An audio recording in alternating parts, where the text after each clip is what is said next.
Hello दोस्तों, कैसे हैं आप? आशा करता हूँ कि आप ठीक होंगे। आपका स्वागत है मेरे यूट्यूब चैनल में। तो जैसे कि हमने लास्ट वीडियो में बात करी थी, हमने कुछ थ्योरेटिकल कांसेप्ट्स पढ़ने शुरू किए थे। लास्ट वीडियो में हमने कुछ बेसिक अकाउंटिंग टर्म्स के बारे में चेक किया था। आज हम बात करेंगे कि अकाउंटिंग है क्या बेसिकली? इससे पहले कि हम थोड़ा-सा डीप डाइव करें, थोड़ा-सा ब्रॉडली इसके बारे में बात करेंगे। तो चलिए स्टार्ट करते हैं। तो आज हम बात करेंगे कि ये अकाउंटिंग क्यों है, क्या है और ये कैसे काम करती है? तो इन व्हाई, व्हाट और हाउ को हम कोशिश करेंगे जानने की। तो पहले बात करते हैं कि अकाउंटिंग की ज़रूरत है क्यों?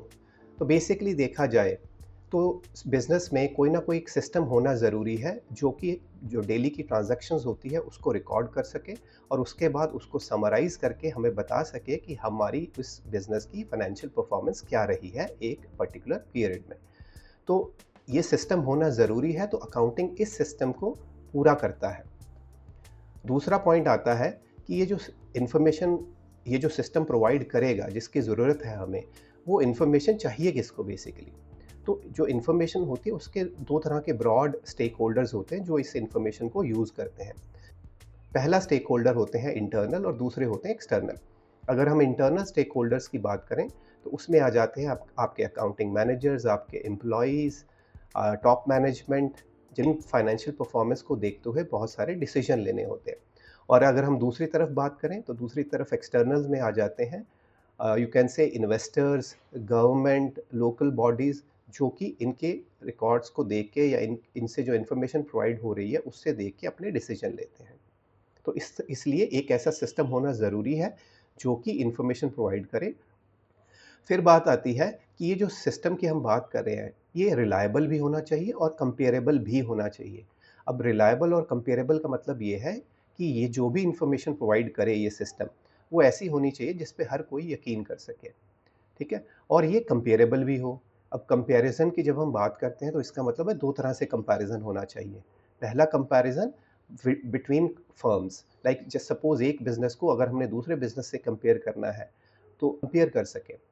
और दूसरा इंटर पीरियड का मतलब हो गया कि जब हम इसी एक ऑर्गेनाइज़ेशन के अलग-अलग सालों की परफ़ॉर्मेंस को कंपेयर करने की कोशिश करें।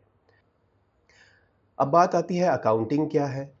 तो बेसिकली देखा जाए अकाउंटिंग क्या है? अकाउंटिंग यही एक सिस्टम है, मतलब जिसमें हम डेली की ट्रांज़ैक्शंस को रिकॉर्ड करते हैं, उनको क्लासिफ़ाई करते हैं, उनको समराइज़ करके बुक्स ऑफ अकाउंट्स में लिखते हैं।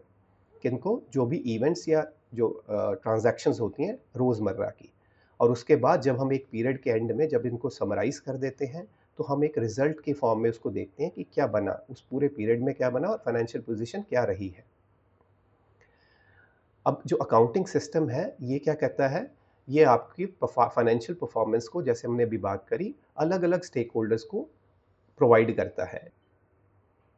अब आते हैं हाउ पार्ट पे।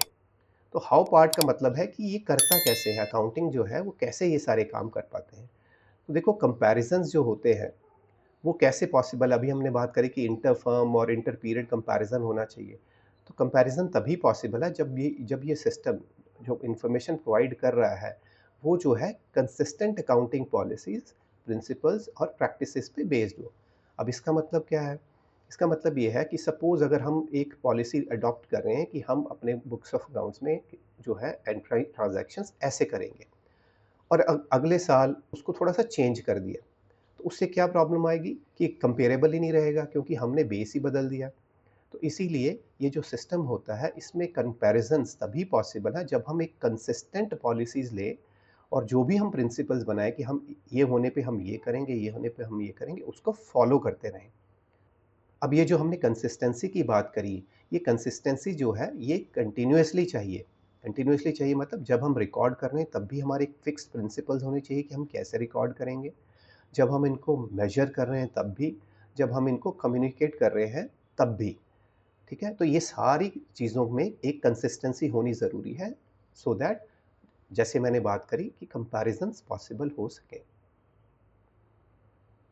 अब ये सब तभी पॉसिबल है जब हम एक बेस बनाएँ, थियरी का बेस बनाएँ। जैसे कि हम कौन-सी सिचुएशन में क्या करेंगे, कौन-सी सिचुएशन में क्या नहीं करेंगे और ये सारे लोग उसी कंसिस्टेंसी से इन चीज़ों को फ़ॉलो करें। तो इसीलिए एक प्रॉपर थ्योरी का बेस बनाना ज़रूरी होता है। तो इसीलिए हमें ये थ्योरी पहले पढ़नी पड़ती है, इससे पहले कि हम प्रैक्टिकल एस्पेक्ट्स में जाएँ। तो इस थ्योरी में बेसिकली हम क्या करते हैं, ये देखते हैं कि वो बेसिक प्रिंसिपल्स क्या हैं या वो अकाउंटिंग पॉलिसीज़ क्या हैं या वो प्रैक्टिसेस क्या हैं, जो कि अक्रॉस द ग्लोब हम फॉलो करते हैं।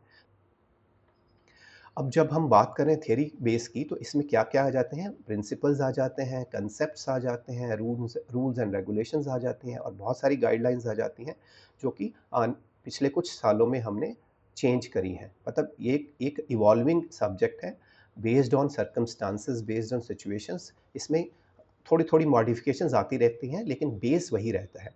अभी तक हमने एक बेसिक अकाउंटिंग टर्म्स के बारे में पिछली वीडियो में समझा था और इस वीडियो में हमने ये समझने की कोशिश करी, अकाउंटिंग प्रिंसिपल्स या जो कॉन्सेप्ट्स हैं, उनकी रिक्वायरमेंट क्यों है? क्योंकि हमें कंसिस्टेंसी चाहिए, हमें कंपैरिज़न चाहिए, हमें क्वालिटी चाहिए। तो इसीलिए इन सब चीज़ों की ज़रूरत है। तो अगर आपको ये वीडियो अच्छा लगा हो, तो इसको प्लीज़ लाइक करें, शेयर करें और सब्सक्राइब करें इस चैनल को। Thank you so much for watching.